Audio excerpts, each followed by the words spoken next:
So let me firstly say on behalf of the Eighth Mile team, what a privilege it is for us to be able to host this event. Particular thanks goes to you, our audience, for investing in very trying and challenging circumstances, the time, your energy and your intellect in terms of making this day come to life. There are two bits of process that I want to complete just to close the loop on this. And the first thing is to check in with outcomes that were set by people this morning. And really what I'm interested, thank you Jonathan, what I'm interested in finding out from you very quickly is how did we go? To what extent did we achieve your outcomes for today? And the first outcome was a very generous outcome from Alana, and she said she was here to support good people who support good people. And there was also the opportunity to learn some things. Now, just to put this into context, this is a globally credentialed HR executive who's worked for some very large global brands. So respectfully, what did you learn from us today, Alana? Oh, lots. So no, always something to learn. It actually refreshed back on that accountability versus responsibility component, and just focus on doing good things. Don't get distracted. Prioritisation, so you can't do everything. So pick your battles. So similar to on your deathbed, I use these. This is the hill I'm going to die on. And I haven't been military, so I don't know why I've always used that one. But yes, 100% learned a lot, and I've taken lots of notes. Great, thank you very much. Secondly, I think it was you, John, that said you wanted to learn as well. Now, it's an easy mark to hit, because if we've told you something you didn't know before, then we've achieved our end state. But let's hear from you. Well, yes, you have.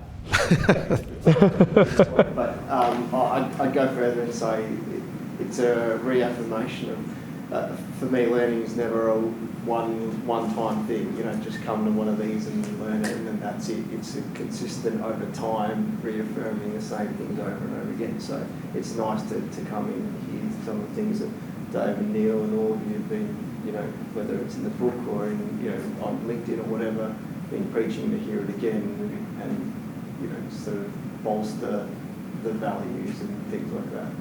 So. Great, thank you, John. Appreciate it. Greater understanding of leadership. And forgive me, here's why my memory ran out. I think it was one of you gentlemen down the back there. No, it's me. Ah, that was some responsibility taking right there. So how did we go? Great, excellent. It was good just to hear everyone and be in the presence of everyone from all these different industries and their different contexts on what they've experienced of their experiences of leadership and the understanding that they have of leadership, and then the questioning at the end was great just to hear these different sides of everything was great. Fantastic, thank you. Taking a fresh perspective on leadership. Somebody wanted that, and I think it was Nick who's had to duck away. So in Nick's absence, I'm going to say we hit that outcome because he's not here to say that we didn't. So, and finally, somebody wanted the opportunity to learn from each other in a peer network context. Who was that? Thank you, Jane. Yes. Have we gone? Okay, good. Okay, there's nothing more to add. I heard a resounding yes. We're going to move on quickly. So again, from us to you, a very, very heartfelt thank you for, particularly given the context of what's going on, for all of you to take the time. And Andrew B, a special shout out to you, and I hope you're still awake. But the last thing I'm going to do is I'd like to share with you a story from this book. It's called All I Really Need to Know I Learned in Kindergarten. It's by a man called Robert Fulghum. So you may be wondering why at this stage, after a day of leadership talk, I would be reading you a story. But this particular story has relevance in terms of what we're talking about today. And so I'd like to share it with you. I just have to find it. Here we go. So when was the last time anybody read you a story? Audience? Last workshop I did with you. Okay. So for those of you that haven't had somebody read you a story for a while as an adult, I'd like you to assume the position. Sit back, pull your metaphoric blankies up, grab your warm cookies and milk and relax as I take you on a journey. Hair grows at the rate of about 1/2 inch a month. I don't know where he got his facts, but Mr. Washington came up with that one day when we were comparing barbers. That means that about 8 feet of hair had been cut off my head and my face in the last 16 years by my barber. Hadn't thought about it much until I called to make my usual appointment and found that my barber had left to go into building maintenance. What? How could he do this? My barber. It felt like a death in the family. There was so much more to our relationship than simple sartorial statistics. We started out as categories to each other, barber and customer. Then we became redneck ignorant barber and pinko egghead minister. Once a month we reviewed the world and our lives and explored our positions. We sparred over civil rights and Vietnam and lots of elections. We became mirrors, confidants, confessors, therapists and companions in an odd sort of way. We went through being 30 years old and then 40. We discussed and argued and joked, but always with a certain thoughtful deference. After all, I was his customer, and he was standing there with a razor in his hand. I found out that his dad was a country policeman, that he grew up poor in a tiny town. He found out that I had the same small town roots. Our kids were the same ages. We suffered from the same stages of parenthood together. We shared wife stories and children's stories and lawn problems. I found out that he gave his day off to giving free haircuts to old men in nursing homes. He found out a few good things about me too, I suppose. I never saw him outside the barber shop, never met his wife or his children, never sat in his home or ate a meal with him, yet he became a terribly important fixture in my life. Perhaps a lot more important than if we had been next door neighbours.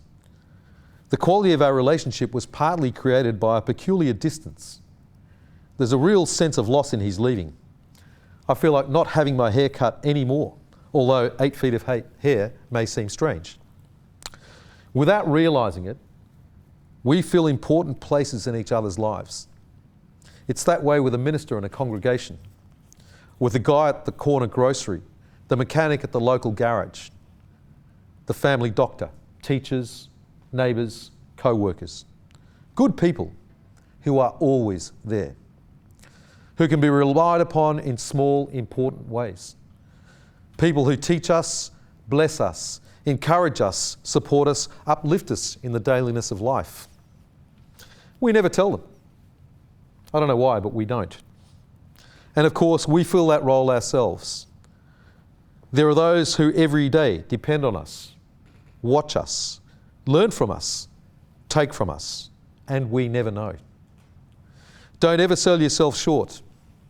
You may never have proof of your importance, and you are way more important than you think. So with Robert Fulgham's words, I invite you to place the emphasis where it needs to be placed in terms of your leadership style. Again, from us to you, we just want to say thank you for the opportunity and the privilege it has been to present to you today. Final comments from any other panellists? Just one. On behalf of the speakers and the audience here, I think we'll all agree that Pete has done an absolutely magnificent job of emceeing this event. Oh, I thought you meant Pete asking. Pete, you've done an absolutely fantastic job of asking questions. For anyone that's had the benefit of your mentorship, your friendship, and your leadership, I'm going to thank you on behalf of them, and that's us as well, the 8th Mile team. And mate, you will always be a part of our team, Rokalana, and we have appreciated every day that we spend with you. And this is just another step in that journey that we love taking with you. So thank you from Bring it in, us. big fella. We're probably going to get into trouble for doing that, Okay. given the conditions. I've been on the mat a few times, mate. I'm happy to do it again. Thanks, Pete. I really appreciate it. Thank you. And to our online audience, enjoy the rest of your day. Have a fantastic weekend, and we look forward to seeing you at some other stage. Thank you.